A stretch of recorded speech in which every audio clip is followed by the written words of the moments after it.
Marilyn's fifth trip to Pakistan in the fall of 2005 was nothing less than an intense destiny event for an entire nation.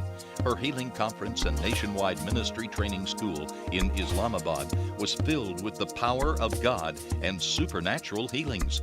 Overflow crowds attended every meeting.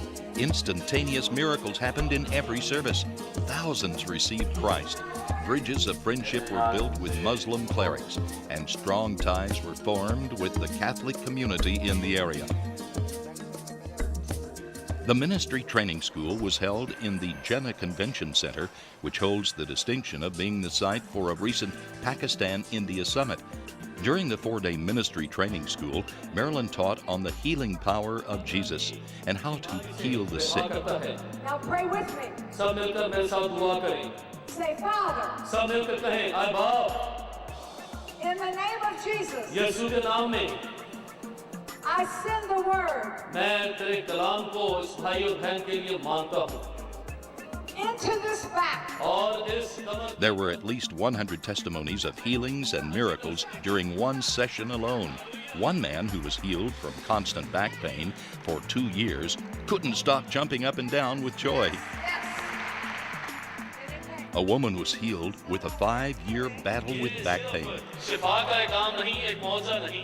Another man was free from shoulder pain he had endured for over a year.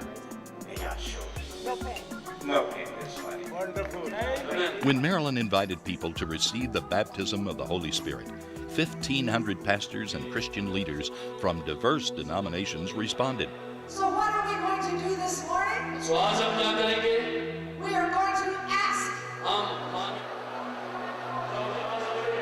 It wasn't until Marilyn and her team were already in Pakistan that they learned of the threats against the meetings and against Marilyn personally.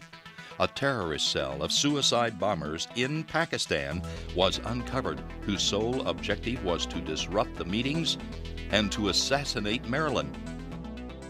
For these reasons, the invitation to hold the crusade at the cricket stadium was withdrawn. Police protection was increased everywhere Marilyn went. Demonstrating God's awesome provision, a charismatic Catholic church in Rawalpindi, a sister city to Islamabad, offered Marilyn the use of their facilities. 20,000 people showed up the first night. The second night of the healing meeting drew even bigger crowds. After Marilyn taught, she gave an altar call for people to receive Jesus Christ as Lord. Then she prayed for the sick, and miracles were as abundant as the salvations. An auto mechanic injured when a car fell on him was healed of back pain. A young boy had growths all over his body and they disappeared. One woman who had not walked in 3 years was brought in by stretcher, got up and walked from the back to the front of the assembly.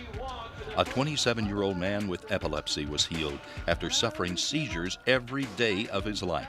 A woman demon-possessed for 20 years was totally delivered. It's obvious that God sent Marilyn to Pakistan at a most significant moment. The spiritual implications and impact of her visit altered the eternal destiny of thousands.